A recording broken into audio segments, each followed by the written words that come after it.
आज आपल्याला पाहायचं आहे की डिसिशन मोटरची स्पीड कंट्रोल कशी करायची। तर दोन मेथडने आपण डिसिशन मोटरची स्पीड कंट्रोल करू शकतो, एक आर्मेचर कंट्रोल मेथड आणि स्पीड कंट्रोल मेथड।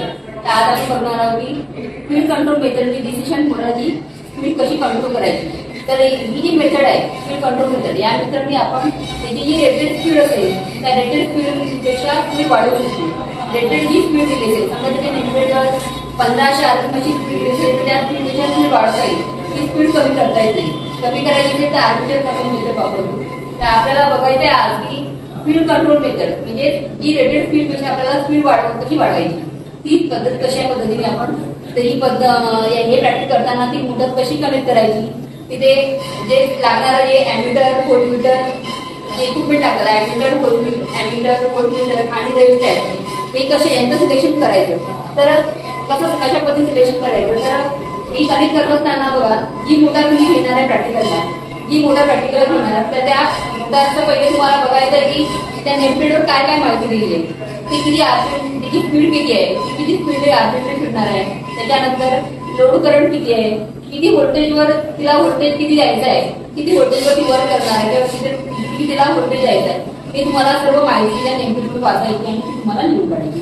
लिहून काढल्यानंतर मग काय करायचं की तुम्हाला पाहायचं आहे की अॅमीटर लावायचं आहे, जे व्होल्टमीटर लावायचं आहे ते किती रेंजचं लावायचं, त्याच्यानंतर फ्यूज जे आपण वापरतो ते फ्यूज सुद्धा किती रेंजचे वापरायचे हे तुम्हाला त्याच्या मोटरच्या लोड करंट वरून तुम्हाला ठरवायचं की तुम्हाला फ्यूज किती अँपेअरची घ्यायची आहे, किती रेंजचं अॅमीटर घ्यायचं आहे, जे सुरुवातीला किती लावतो आपण किती रेंज राहणार आहे, त्याच्यानंतर फील्ड वाइंडिंग मध्ये जे फील्ड वाइंडिंगच्या सर्किटमध्ये जे अॅमीटर लावणार आपण ते किती रेंजचं लावायचं, त्याच्यानंतर रेव्हस्टॅट किती रेंजचा असायला पाहिजे, त्याचा किती ओमचा तो असायला पाहिजे, किती अँपेअरचा असायला पाहिजे, अशा पद्धतीने ते आपल्याला सगळं डिसाईड करायचं। त्याच्यानंतर फील्ड कंट्रोल मेथड वापरत असताना जे आपण स्टार्टर वापरणार ते कोडमध्ये स्टार्टर असणार, कोडमध्ये स्टार्टर आपल्याला वापरायचं। तर अशा पद्धतीने अरेंजमेंट केल्यानंतर आणि हे सगळं साहित्य तुम्ही आपण घेतल्यानंतर त्याची सर्किट डायग्राम तयार करणार आणि सर्किट डायग्रामनुसार कनेक्शन करत असताना बघा की शंट मोटर असल्यामुळे त्याच्या आर्मेचर वाइंडिंगचे F2 आणि F2 हे दोन टर्मिनल आपण काय केलं शॉर्ट केले।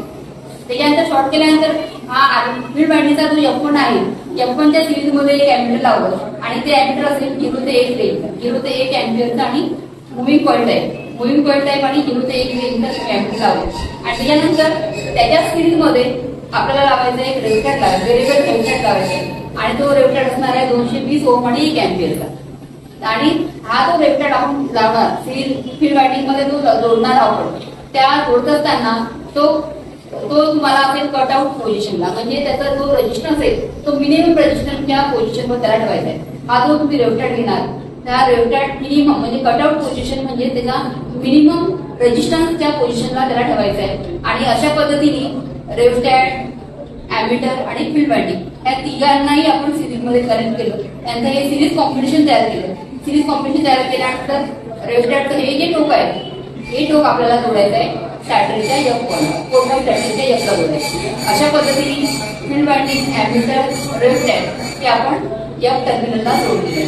त्याच्यानंतर आर्मेचर वाइंडिंगचा जो A1 टर्मिनल होता तो A1 टर्मिनल 4 स्टार्टरच्या A टर्मिनलला लावायचा किंवा A टर्मिनलशी तुम्हाला जोडायचं। त्याच्यानंतर आर्मेचर वाइंडिंगचं A2 आणि फील्ड वाइंडिंगचं F2 हे दोन टोक जे आपण शॉर्ट केलेले आहे त्या शॉर्ट केलेल्या टर्मिनलला तुम्हाला जोडायचं आहे की 4 स्टार्टरचा F टर्मिनल तुम्हाला जोडायचं। अशा पद्धतीने 3 टर्मिनलची आपण स्टार्टर जोडलेला आहे उदाहरण।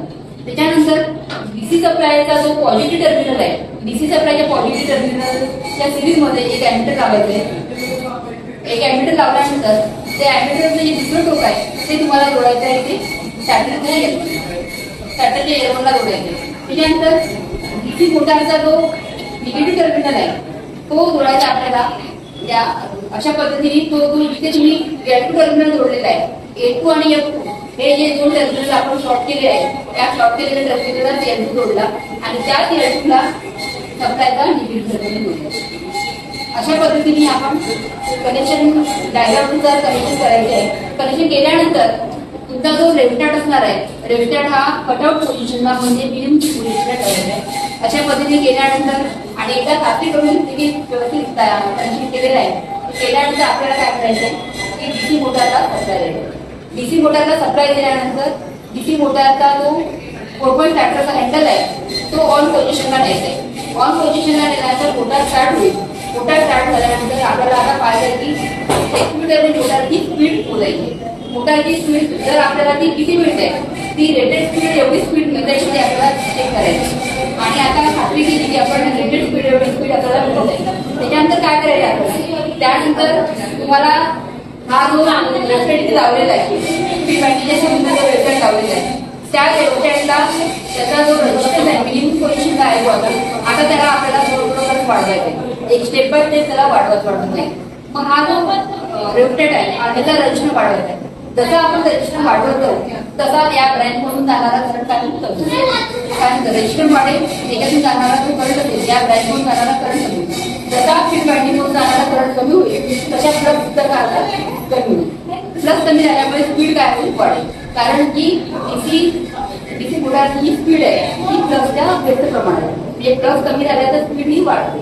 त्याच्यामुळे याच्यातून जाणारा जो करंट आहे तो करंट कमी होत जाईल. वेबसाईटचा रजिस्टर वाढवल्यामुळे करंट कमी होईल आणि करंट कमी झाल्यामुळे फ्लक्स कमी होतील आणि फ्लक्स कमी झाल्यामुळे स्पीड काय होईल वाढेल.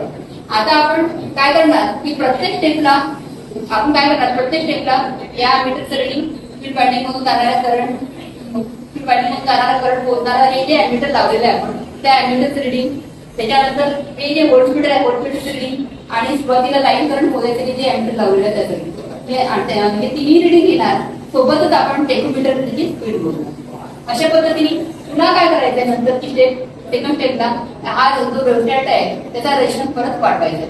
परत वाढवल्यानंतर परत या मीटरचं रिडिंग जे फील्ड वाइंडिंग लावलेलं आहे त्याच्यात व्होल्टमीटरचं रिडिंग आणि लाईन करंट मोजायचं जे ॲमीटर लावलेलं त्याचं रिडिंग त्याच्यासोबतच आपण त्याची टेकोमीटरची स्पीड मोजणार.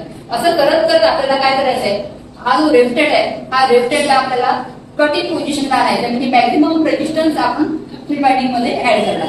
मॅक्झिमम रेजिस्टन्स फील्ड वाइंडिंग मध्ये ऍड केल्यानंतर काय होईल या वाइंडिंग मधून जाणारा करंट कमी होईल आणि करंट कमी झाल्यामुळे फ्लक्स कमी होतील. फ्लक्स कमी झाल्यामुळे स्पीड वाढेल.